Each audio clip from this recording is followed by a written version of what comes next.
So friend, ये है हमारी थायराइड की रिपोर्ट। सबसे पहले ये पर्चा जो हमने नंबर लगाया था, तो मैंने सोचा डॉक्टर ऋचा चतुर्वेदी जो कि दिल्ली से आती हैं, अपोलो की डॉक्टर हैं और यहाँ पे गोरखपुर में अपोलो में बैठती हैं। सो मैंने नंबर लगाया था। इनकी फ़ीस है 1000 रुपये। साथ साथ में आपको बताते चलते हैं। और ये सारी जांचें हुई हैं, जिसमें शुगर की जांच, थायराइड की जांच, थायराइड में T3 T4 पता नहीं, मतलब 2-3 जांच होती है थायराइड की, वो सारी जांच, प्लस शुगर की जांच 1-2 जांच और इन्होंने लिखा था जो कि हमने कराया था। तो कुल मिला के 4-5 जांचें हुई हैं जिनकी रिपोर्ट ये आप लोगों के सामने है। अगर आप लोगों को समझ में आता है तो भाई पढ़ लीजिएगा। मुझे समझ में नहीं आता, क्योंकि आप लोगों ने मुझसे कहा था कि आप अपनी रिपोर्ट दिखाइएगा, तो मैंने कहा भाई आप लोगों के साथ शेयर कर देते हैं, नहीं तो ये कहेंगे कि प्रतिमा झूठ बोलते हैं। पता नहीं क्यों लोग विश्वास नहीं करते हैं हर चीज़ों पे। मैं कुछ चीज़ों पे बहुत ही ज़्यादा मतलब दुख होता है इस बात से कि आप लोग प्रूफ मांगते हैं। प्रूफ ये है कि मेरी सारी रिपोर्ट सारी की सारी नॉर्मल है और मेरा वज़न भी परफेक्ट है। मुझे 70 होना चाहिए, जो कि मैं 70 हूँ। ना मुझे बढ़ाने की ज़रूरत है ना ही घटाने की, परफेक्ट है। लेकिन क्या कर सकते हैं ना, जब हम कुछ चीज़ें खाने लगते हैं तो वज़न बढ़ जाता है। तो आप लोग रिपोर्ट देख लीजिएगा, जो भी आपको समझ में आइएगा आप लोग भी बताइएगा कमेंट करके। और जो डॉक्टर होती है ना, उन्हीं को रिपोर्ट समझ में आती है, बाकी तो मुझे तो बिल्कुल भी समझ में नहीं है। तो ये है हमारी 4-5 जो जाँचें हुई थी। सबसे लास्ट में थायराइड वाली जाँच है। तो ये सारी रिपोर्ट एक दिन में ही मिल गई, मतलब जैसे एक दिन। और दूसरा सवाल आप लोगों के आता, पेट अंदर चला गया है, मतलब कितने दिनों में वजन कम किया। तो आप देख सकते हैं फिटिंग का सूट पहनिए, किसी का कमेंट आता है फिटिंग का सूट पहनिए, पेट अंदर चला गया है। तो आप लोग देख सकते हैं, मैं आप लोगों के सामने खड़ी हूँ। कहीं से भी आपको मेरा फैट या फिर पेट बाहर निकला हुआ या बगल से चर्बी कहीं से भी बाहर दिखता होगा तो आप लोग बताइएगा। और इससे ज़्यादा फिटिंग का सूट मेरे पास नहीं है। ये मेरे पास से एक लास्ट फिटिंग का सूट बचा हुआ है। और ज़्यादा फिटिंग के सूट मैं पहनती नहीं हूँ। बहुत ही ज़्यादा टाइट चिपके कपड़े, मतलब बहुत ज़्यादा टाइट फिटिंग के कपड़े मैं नहीं पहनती हूँ। बस ढीले ढाले कपड़े हमेशा से पहनती थी, क्योंकि वज़न ज़्यादा होता है ना, तो ढीले ढाले ऐसे भी मन, मतलब जैसे होता है ना कि सांसें ऐसे जैसे बंधी सी होती हैं, तो इस समय पे ढीले ढाले कपड़े ही पहनने का मन होता था। जब हमारा वज़न बढ़ा हुआ था ना, तो मैं बहुत ढीले ढीले कपड़े पहनती थी। तब से मुझे ढीले कपड़े की आदत लग चुकी है। अब मैं टाइट कपड़े पहनती हूँ तो मुझे ऐसे लगता है घुटन सी होती है, तो इसलिए मैं ढीले कपड़े पहनती हूँ। ये मेरे पास फिटिंग का सूट था, तो मैंने सोचा आप लोगों के साथ शेयर कर देते हैं, मतलब दिखा देते हैं। नहीं तो आप लोग मतलब मानते नहीं, हर चीज़ का प्रूफ मांगते हैं। जैसे कुछ दिनों से मैंने अपना वजन वेट आप लोगों के साथ शेयर नहीं किया, तो आप लोगों के इतने सारे कमेंट आ रहे थे, आप वजन आप मशीन है आपके पास, आप शेयर नहीं करती है। हालांकि मुझे कोई दिक्कत नहीं शेयर करने में, लेकिन हर चीज़ों का एक टाइम होता है। सारी चीज़ें टाइम से की जाएँ तो ज़्यादा ठीक होता है। अभी सुबह का टाइम है, मैंने एक्सरसाइज करने जुट गई हूँ। और हाँ, इतनी एक्सरसाइज में मेरी बैंड बज जाती है जितनी एक्सरसाइज मैं करती हूँ। एक्सरसाइज के साथ साथ घर के काम होते हैं। वैसे हम हाउसवाइफ को अगर बहाने बनाने को मिल जाए ना कि चलो एक दिन रहने देते हैं, तो बहाने बहुत ज़्यादा मैं भी ढूंढती हूँ कि चलो एक्सरसाइज रहने देते हैं, क्योंकि इतने में ना इतनी ज़्यादा कैलोरी खर्च हो जाती है, इतनी ज़्यादा ऊर्जा खर्च हो जाती है कि बाकी ऊर्जा रही नहीं जाती। सुबह के टाइम में भी खाली पेट है, तो मैंने एक्सरसाइज सबसे पहले शुरू कर दिया है। मैं सोचा एक्सरसाइज कर लेती हूँ सबसे पहले फटाफट से। और एक्सरसाइज से ज़्यादा कैलोरी बर्न होती है ना कि वॉक से। वॉक तो आपको हेल्थ मतलब स्वस्थ रखेगा, आपको निरोगी रखेगा, लेकिन जो एक्सरसाइज होती है ना, आपकी बॉडी को टाइट रखेगा। और एक्सरसाइज से बहुत ही ज़्यादा कैलोरी खर्च होती है। प्लस जो जिद्दी फैट होते हैं, जैसे ये हाथ का जिद्दी फैट होता है, कमर के जिद्दी फैट होते हैं, तो ये जाएंगे। ऐसा भी नहीं है कि आपको सिर्फ और सिर्फ एक्सरसाइज करेंगे और जंक फूड, फास्ट फूड, बहुत सारा ऑयली चीज़ खाएंगे तो आपका वज़न कम हो गया। आपको 60% डाइट का रोल करना होगा, और जो है प्लस 40% जो है आपका ये एक्सरसाइज और वॉक करेगा। तो आपको दोनों मिला के चलना होगा, बैलेंस बना के चलना होगा, तो आपको रिजल्ट जल्दी मिलेगा। जैसा कि मुझे बहुत दिनों से मैं वज़न कम कर रही हूँ। अगर आप लोग सोच रहे होंगे कि मेरा 2 महीने 3 महीने में हुआ है, तो बिल्कुल भी नहीं। मेरा 3 साल लगभग हो गए वज़न कम करते हुए। 95 किलो से 70 तक आना मुझे लगभग 3 साल में किया है मैंने। और बीच बीच में मैं बंद भी कर देती थी, बीच बीच में वज़न बढ़ता भी गया घटता भी गया, 80 तक पहुंच जाता था बीच बीच में वज़न। लेकिन हाँ, 90-95 कभी नहीं पहुंचा। जब से हमने वज़न कम किया 80 पहुंच जाता है। जैसे मैं मीठा चावल ये सारी चीज़ें खाना शुरू कर देती हूँ, तो 80 तक वज़न पहुँच जाता है। आप लोग ये एक्सरसाइज देख सकते हैं, कर भी सकते हैं अगर आपको अच्छा लगे। एक्सरसाइज बहुत तरीके की होती हैं, आप डिफरेंट तरीके से यूट्यूब से भी सर्च कर सकती हैं। मैं तो बस सिंपल तरीके से जैसे करती हूँ आप लोगों के साथ शेयर कर देती हूँ। जो कंफर्टेबल होता है वही एक्सरसाइज शेयर करती हूँ, जिसमें मैं कंफर्टेबल नहीं होती हूँ वो नहीं शेयर करती हूँ। एक्सरसाइज मैं बहुत तरीके से करती हूँ, जैसे कभी कभी लेट के करती हूँ। ये थायराइड की जो हमारी ग्रंथि होती है गले में, इस तरीके से हमें करने से वो ग्रंथि भी हमारी एक्टिव हो जाती है। जैसे एक्टिव हो जाती है। तो इस तरीके से आप लोग अगर जिसको थायराइड है तो वो इस तरीके से ज़रूर करें। और इस तरीके से स्ट्रेचेबल होता है। देखिए मुझे अंग्रेजी भी नहीं ज़्यादा आती बोलने की, मैं आप लोगों से अच्छे तरीके से समझाऊँ, मुझे जितना आता है मैं अपनी पूरी कोशिश करती हूँ आप लोगों को समझाने की। बाकी आप लोग समझते हैं कि नहीं समझते हैं आप लोग कमेंट में बताइएगा। तो यहाँ पे जीरा और दालचीनी, ये जीरा पानी, सौंफ पानी हमारे मेटाबॉलिज्म को फास्ट करती है। जैसे मुझे थायराइड है तो मेरा मेटाबॉलिज्म स्लो बहुत होता है, जैसे खाने पचाने की जो हमारी मशीन होती है बहुत स्लो चलती है। जैसे एक रोटी हमारी खाते हैं तो नॉर्मल लोगों की तुलना में एक रोटी उनकी जल्दी खर्च हो जाएगी, कैलोरी बर्न हो जाएगी, लेकिन मेरे शरीर में ये एक रोटी बहुत ही देर में खर्च होगी। मैं कितना भी वॉक कर लूँ या फिर एक्सरसाइज कर लूँ तो मेटाबॉलिज्म स्लो होने की वजह से हमारा जो फास्टिंग जो होता है, अंदर का जो मशीन होती है जो हमारे खाने को पचाती है, वो बहुत ही मतलब धीरे धीरे काम करती है, जिससे हमारा वज़न जल्दी बढ़ता है। तो इसलिए हमें भी खाने पे भी कंट्रोल करना चाहिए, प्लस अपने हेल्थ के लिए। आप लोग कहते हैं ये डाइट कितने दिनों तक करोगी, मतलब एक ना एक दिन तो छोड़ देना है। देखिए स्वस्थ जीवन रहना है तो आपको पूरे जीवन आपको डाइट, मतलब डाइट तो नहीं है, मैं ये नहीं कहूँगी मैं डाइट कर रही हूँ, मैं ये कर रही हूँ मैं हेल्दी चीज़ें खा रही हूँ, जैसे बाहर की चीज़ें बंद करके। और अगर आपको एक बार मतलब इन सब चीज़ों से अच्छा लगने लगेगा ना, तो आप अपने आप बाहर की चीज़ें खाना बंद कर देंगे। घर की साफ़ सफाई हो चुकी है। आज ये मुझे मिले थे 4-5 अखरोट, बलदेव जी गाँव गए थे तो वहाँ से अखरोट लाए थे। अखरोट जिनको थायराइड है ना उनको बहुत ही ज़्यादा फायदेमंद होता है अखरोट। आप तुषार दिन भर खाएं ना तो बहुत ही ज़्यादा हेल्दी होता है, बहुत ही ज़्यादा फायदेमंद होता है थायराइड के लिए। मैं बहुत सारी, ऐसा नहीं है कि बहुत सारी थायराइड की वीडियो भी यूट्यूब पे देखती रहती हूँ। और एक फ्रूट काटा है पूरा, एक सेब और 4 हमने अखरोट लिया था, जिसमें से एक गोलू ने खाया है, बाकी हम खाएंगे। तो बस इसके बाद काम शुरू कर देंगे। सबसे पहले कढ़ाई चढ़ाई है और इसमें डाला है पंचफोरन, थोड़ा सा कसूरी मेथी, इन सबको अच्छे से तड़कने देते हैं। आज कद्दू की सब्ज़ी बनाएंगे। मेरे घर में कद्दू की सब्ज़ी पद्दियों को बहुत पसंद आती है। जब भी कहते हैं बनती है सब्ज़ी तो यही कहते हैं कि सब सब्जियों में कोहड़ा ही बहुत ही बढ़िया है, मतलब कोहड़ा बहुत ही बढ़िया लगता है उनको। सब्ज़ी की कटिंग भी पद्दियों ने की है। और मैं झाड़ू बहारू घर की साफ़ सफाई प्लस इधर काम कर रही थी। मैंने सोचा आप कद्दू काट दो। कद्दू वैसे भी मतलब पुरुष लोग ही काटते हैं, महिलाएं नहीं काटती हैं, तो वो काट ही रहे थे। आधा टुकड़ा किए थे तो मैंने कहा कि अब आधा कर दिए हैं तो फिर आप पीसेज भी कर दीजिए। तो इसमें हमने कद्दू, आलू, चना डाल दिया, साथ में मसाले डाल देंगे, हल्दी मसाला और थोड़ा सा किचन किंग सब्जी मसाला ऐड कर देंगे, साथ में नमक ऐड कर देंगे। बस इसको अच्छे से मिक्स कर देंगे, ज़्यादा मसाले नहीं डालेंगे। वैसे कद्दू की सब्ज़ी बिना मसाले की भी बहुत ही बढ़िया बनती है, लहसुन और मिर्ची का तड़का लगा के। तो सबसे थोड़ा सा इसमें पानी ऐड कर दिया है और उसके बाद इसको ढक दिया है। पकने के बाद इसमें टमाटर ऐड कर दिया है। आजकल पूरी सब्ज़ी जब हमारी पक जाती है तो इसमें धनिया की पत्ती, टमाटर ऐड करते हैं, क्योंकि सब्ज़ी हमारी इतनी ज़्यादा गर्म होती है ना तो वो टमाटर अच्छे से गल जाते हैं, धनिया की पत्ती भी साथ में गल जाती है। और बहुत ही सारे पौष्टिक चीज़ें होती हैं टमाटर में, जो कि जब हम सब्ज़ी में पका देते हैं तो उसकी पौष्टिकता नष्ट हो जाती है। इसलिए टमाटर को सब्ज़ी पक जाने के बाद लास्ट में ऐड करके बस इसको ढक देते हैं। सब्ज़ी हमारी बन करके तैयार हो चुकी है। बाउल में खाली कर लिया है, ऊपर से हरी धनिया की पत्ती डाल दिया है। लग रही है ना टिम टिम बढ़िया। और गर्मा गर्म अगर पूरी मिल जाए ना तो फिर पूछो ही का। लेकिन पूरी खाने से बहुत ही ज़्यादा मतलब कैलोरी हमारी बढ़ जाती है, पूरी पराठे।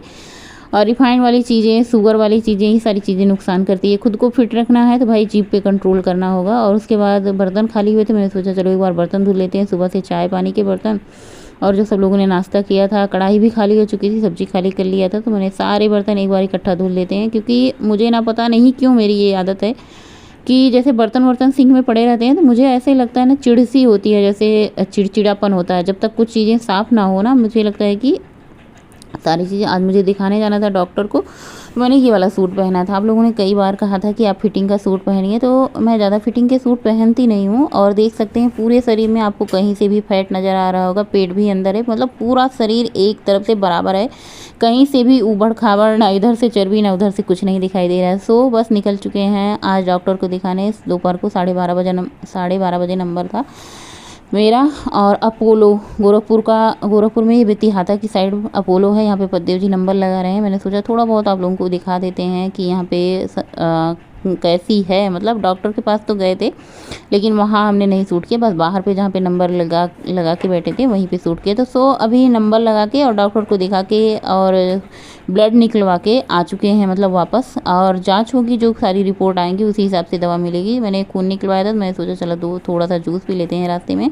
और जूस इतना गर्म था, तपता था कि क्या बताएं। उसके बाद आने के बाद घर सो गए थे और खाना नहीं खाया। 4 बज गए शाम को। पद्देव जी बार 3 बार कहे खाना खा लो, खून भी निकाला गया है।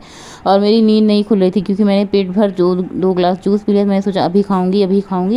तो पहले 2 रोटी मैंने अपने लिए अलग से कोई रोटी नहीं बनाई थी, वही सबके लिए जो रोटी बनाई थी, 2 रोटी, थोड़ी सी सब्जी, 1 प्लेट दही और आधा खीरा लिया है। बस इतने में पेट फुल हो जाता। उसके बाद सिंक में ढेर सारे पड़े थे बर्तन, उनको धुला और हाथ तो जो कि दर्द हो रहा था, खून निकाला गया था। आज तो बहुत कम दर्द हुआ, लेकिन दूसरे दिन बहुत ज़्यादा दर्द हो रहा था। उसके बाद तुरंत चाय बनाई, 4:30 बजे फिर से मुझे जाना था, रिपोर्ट लेनी थी और रिपोर्ट दिखाना भी था, रिपोर्ट में क्या निकला है। मैं निकल गई, सबको चाय वाय पिला के बर्तन धुल के। और गोरखपुर में डिज्नीलैंड लग चुका है, मैं जल्दी ही जाऊंगी डिज्नीलैंड देखने। मतलब वापसी आते समय मुझे डिज्नीलैंड दिखा। ये देखिए डिज्नीलैंड का मेला लग चुका है यहाँ पे।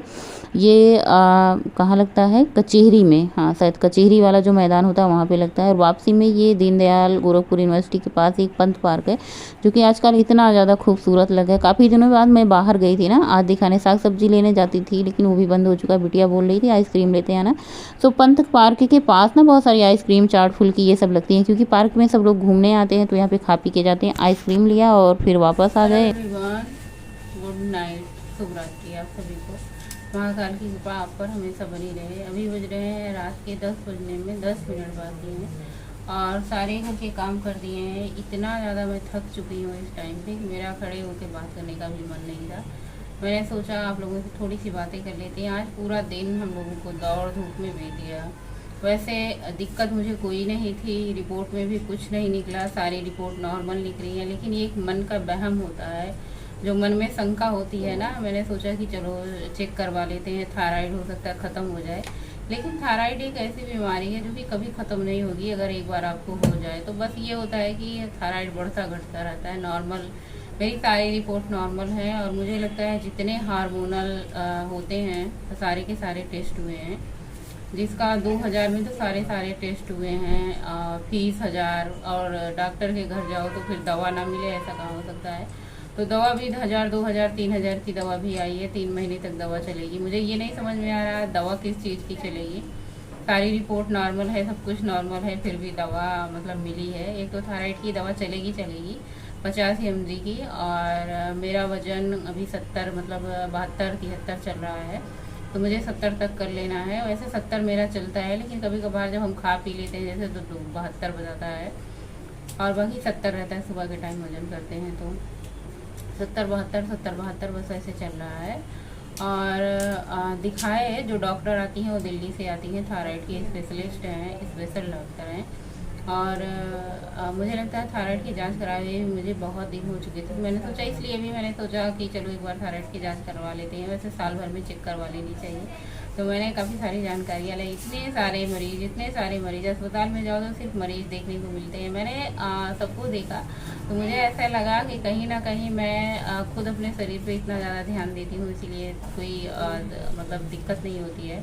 वरना मरीजों की परेशानियां सुन के तो मतलब इतनी सारी दवाएं कि पूछो मत। और मुझे भी 3-4 दवा लिखी, 5-6 दवा लिखी गई थी। मतलब उससे पहले डॉक्टर ने लिखी थी 5-6 दवा, लेकिन जब रिपोर्ट आई सारी नॉर्मल निकली तो 2-3 दवा ही, सारी विटामिन की दवा दी होंगी। और इस टाइम मैंने सिर्फ और सिर्फ दाल बनाई थी, रोटी बनाई थी, सबने दाल रोटी खाई क्योंकि मेरा मन नहीं हुआ था। मैं 4 बजे शाम को खाना खाई थी। बिल्कुल भी काम वाम करने का मन नहीं होता। वैसे अस्पताल जाने से सिर्फ मैं बैठ के आई हूँ, लेकिन पता नहीं क्यों पूरा दिन आज ऐसे मतलब बीत गया। थकान सी लगी है अभी इस टाइम पे। दूध रखना है फ्रिज में, बाकी चना भिगो दिया है, पानी अजवाइन भिगो दिया है। हाँ, आप लोगों को रिपोर्ट जो हमारी आई है, सारी रिपोर्ट आप लोगों को लास्ट में इस वीडियो के ऐड कर देंगे। आप लोग भी देख लीजिएगा, अगर समझ पाते हैं तो कुछ उसमें समझ पाइएगा। देखो मेरे समझ में तो कुछ नहीं आया, मेरे पल्ले कुछ नहीं पड़ा उसमें से। सारी रिपोर्ट डॉक्टर ही देखेंगी, वही बताएंगे कि सब कुछ नॉर्मल है, कोई दिक्कत नहीं, कोई परेशानी नहीं। वैसे भी मुझे कोई दिक्कत परेशानी भगवान की कृपा से होती नहीं है, क्योंकि मैंने 3 साल से जैसे खुद को ढाला है ना, मैं ही जानती हूँ। और सही बात है, अगर आपको कोई बीमारी हो जाए तो सबसे पहले परहेज करना ज़रूरी होती है, कि जो चीज़ें आपको नुकसान करें सबसे पहले उन चीज़ों को छोड़ देना ही ज़रूरी होता है। जैसे मुझे थायराइड है, तो थायराइड में बहुत सारी गोभी, ब्रोकली और बहुत सारी ऐसी चीज़ें होती हैं, सोयाबीन, ये सारी चीज़ें नुकसान करती हैं। तो मैं कोशिश करती हूँ इनको ना खाऊं। अगर खाती भी हूँ कभी तो उसे कंट्रोल करके खाती हूँ, बस स्वाद ले लेती हूँ। बाकी इतना ज़्यादा मतलब कि ज़्यादा मतलब यहाँ तक नहीं खाती हूँ, गले तक कोई चीज़। लेकिन पहले जो मेरी आदत थी तो यहाँ तक गले तक खाने की आदत थी और खूब सोने की आदत थी। हालांकि वो सारी आदतें छूट चुकी हैं, इसलिए मैं आज फिट भी हूँ, हेल्दी भी हूँ। नहीं तो पहले तो मेरे हर 6 महीने पे 5 महीने पे कोई ना कोई दिक्कत आती रहती थी, डॉक्टर के पास पहुंची रहती थी। आज डॉक्टर के पास गई।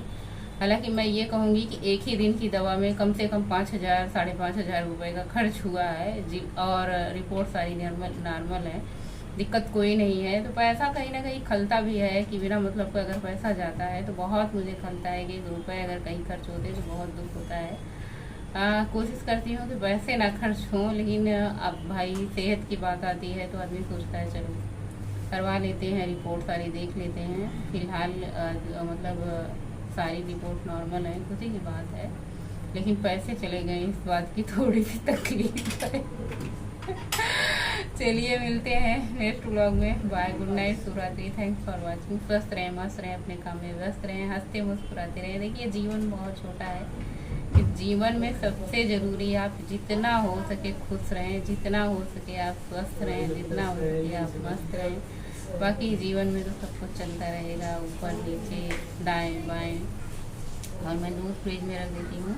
मैंने पानी पिया है, सिर्फ एक रोटी खाई है और एक कटोरी दाल खाई। कुछ हिम्मत नहीं खाने का था और ना ही कुछ काम करने का मन था। पैर लटकाए सुबह 11 बजे से कुर्सी पर बैठे बैठे पैर दर्द कर रहे हैं। हालांकि वॉक पे थोड़ी देर गए थे, दूध लेने गए थे। आज कोई शाम के टाइम एक्सरसाइज नहीं की है।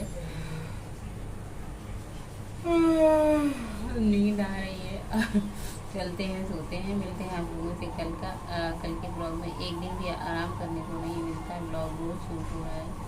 बस आप लोग वीडियो को लास्ट तक देखिएगा मन लगा के। और हाँ, जो भी हमारी थायराइड है जिन बहनों को, वो अपने सेहत का विशेष ध्यान रखें, अपना ख्याल रखें। और हाँ, डॉक्टर के पास जाओ ना तो वॉक और एक्सरसाइज सबसे पहले बताते हैं कि आप वॉक करती हैं। थायराइड वालों को वॉक सबसे ज़्यादा ज़रूरी होता है, जो कि उन्हें हेल्थ के लिए बहुत ही ज़्यादा लाभदायक होता है। वॉक सुबह और शाम की आप अगर हो सके तो आधे घंटे सुबह शाम वॉक ज़रूर करें, टाइम निकाल के। देखिए खुद के लिए जीना भी बहुत अच्छा होता है। देखिए दवा के साथ जीना, दर्द के साथ जीना तो अलग बात होती है, लेकिन आपको स्वस्थ रह के जीना और खुश रह के जीना अलग चीज़ होती है। बाय, गुड नाइट, मिलते हैं कल के ब्लॉग में। नहीं तो मेरी बातें ख़त्म नहीं होगी, बातें आप लोगों से फिर अगले वीडियो में करूँगी। और इसके बाद आप लोगों को रिपोर्ट जो है लगा दूँगी, आप लोग देख ही लीजिएगा। या फिर वीडियो के सबसे पहले शुरुआत में ही मैं रिपोर्ट लगा दूँगी, या फिर लास्ट में लगा दूँगी ज़रूर वीडियो में।